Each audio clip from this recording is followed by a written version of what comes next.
حضور اکرم صلی اللہ علیہ وآلہ وسلم نے وحی کے رک جانے کے زمانے کے حالات بیان فرماتے ہوئے کہا کہ ایک روز میں چلا جا رہا تھا کہ اچانک میں نے آسمان کی طرف ایک آواز سنی اور میں نے اپنا سر آسمان کی طرف اٹھایا۔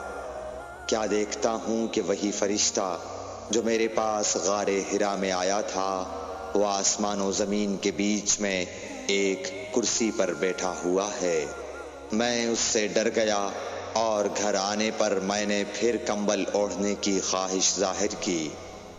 اس وقت اللہ پاک کی طرف سے یہ آیات نازل ہوئیں، اے لحاف اوڑھ کر لیٹنے والے، اٹھ کھڑا ہو اور لوگوں کو عذاب الہی سے ڈرا اور اپنے رب کی بڑائی بیان کر اور اپنے کپڑوں کو پاک صاف رکھ اور گندگی سے دور رہ۔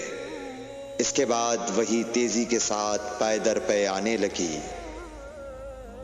صحیح بخاری حدیث نمبر 4۔